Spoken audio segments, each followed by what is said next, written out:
Booster two spray করতে হয় কীভাবে দেখিয়ে দিচ্ছি। এদিকে একটু এগিয়ে আসো। এইভাবে পুরো পাতাটা পুরো গাছকে এইভাবে করে স্প্রে করে দেবেন।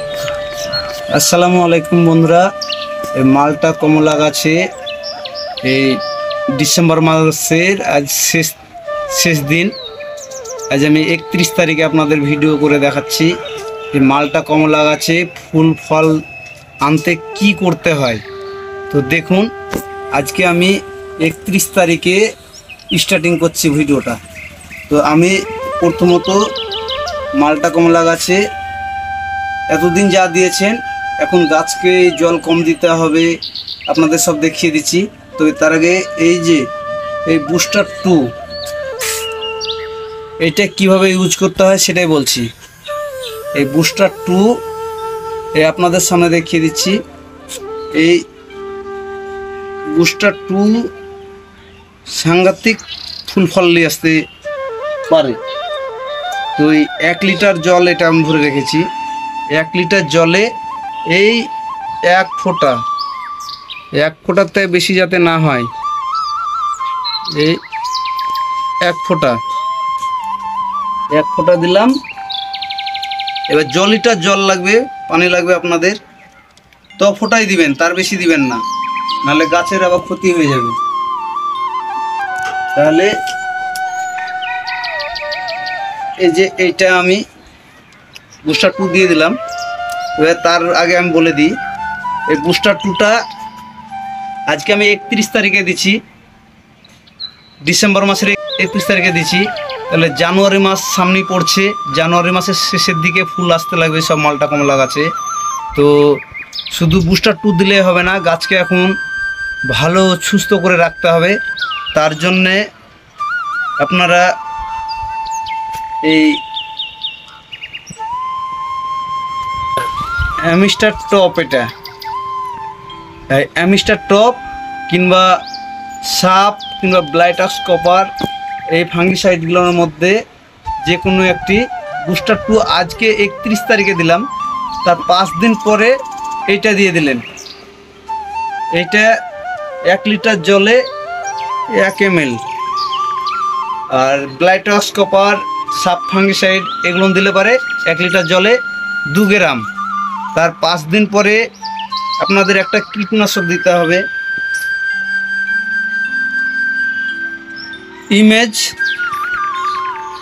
ইমেজ দিতে হবে, আর না হলে পপেক্স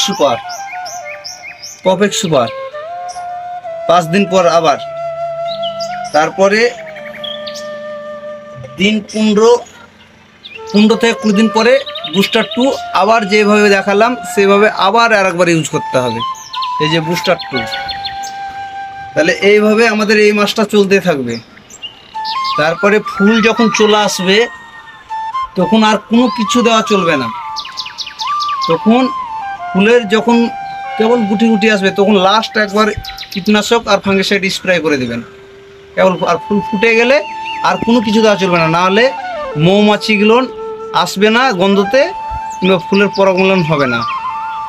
তাই আপনাদের আমি দেখিয়ে দিচ্ছি, আমার এই 1400 স্কোয়ার ফুট ছাদে আমার এই বাগান আছে। আমি শুধু বাগান কিভাবে ফল হয় সেটা দেখাচ্ছি। আমার কাছে এইসব যত রকমের ভ্যারাইটির গাছের চারা পেয়ে যাবেন।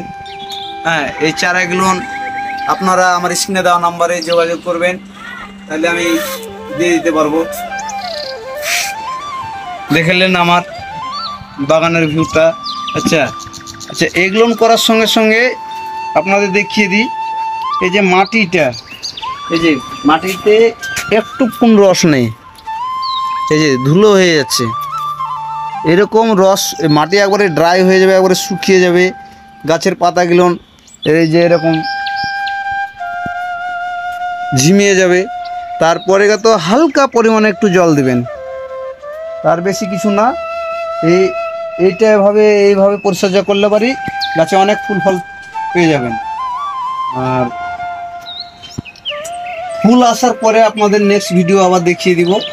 তো আমাদের চ্যানেলটাকে লাইক কমেন্ট শেয়ার করে দিবেন। যেসব বন্ধুরা ছাদে বাগান করছে তাদেরকে আপনি ভিডিওগুলো বেশি বেশি শেয়ার করে দিবেন, তাহলে আমার দেখা দেখি লোকও পারবে এরকমভাবে বাগান করতে। বাগান করা যে এত আশ্চর্য এরকম কিছু না। আপনাদের উঠোনে কিংবা ছাদের উপর জমিতে দুটো একটা মালটা কমলা গাছ লাগাতেই পারেন। হ্যাঁ, সব ভালো ভালো ভ্যারাইটি আছে। ভিয়েতনাম মালটা আছে, বাউথরি মালটা আছে, ও অনেক নাম বলা যাবে না, কতটা ভ্যারাইটি আছে। পাকিস্তানি কমলা, থাইটু কমলা, দার্জিলিং জায়েন্ট, এসব চারা, সমস্ত চারা আমার কাছে পেয়ে যাবেন। স্ক্রিনে দেওয়া থাকবে নাম্বারটা। আর আমার ঠিকানাটা হচ্ছে, যদি বহরমপুর থেকে আসতে চান বাসে কিংবা ট্রেনে, সুবর্ণ মৃগী রেল স্টেশনে নেমে 1 কিলোমিটার আসতে হবে কালোখালি বাজারের ওপর দিয়ে। স্টেশন থেকে 1 কিলোমিটার, গোপালনগর, তালতলা, মুরাম, মাস্টার ভাটা, নিউ রিয়াজ নার্সারি বললেও হবে, রিয়াজ গার্ডেন বললেও হবে। আর যদি ভগবানগোলা থেকে নেমে আসেন তো আসতে হবে 3 কিলোমিটার, বললে কালোখালি, গোপালনগর, মাস্টার ভাটা নামবো, তাহলে নামিয়ে দিবে। মেন রোড হানে 100 মিটার নেমে আসলেই আমাদের এই নার্সারির ঠিকানা। আমার বাড়ির পাশে আমার নিচে নার্সারি আছে, আর এই সব আমার ছাদে এইসব বাগান করা আছে, এগুলো আমার মাদার প্ল্যান্ট। আর এই যে ভাটা, এই ভাটার চিমনিটা দেখিয়ে দাও, লোগোটা এখান থেকে। এই মাস্টার ভাটা, এটাই মাস্টার ভাটা চিমনি। ঠিক আছে, তাহলে বন্ধুরা এই অবধি, দেখা হচ্ছে নেক্সট ভিডিওতে।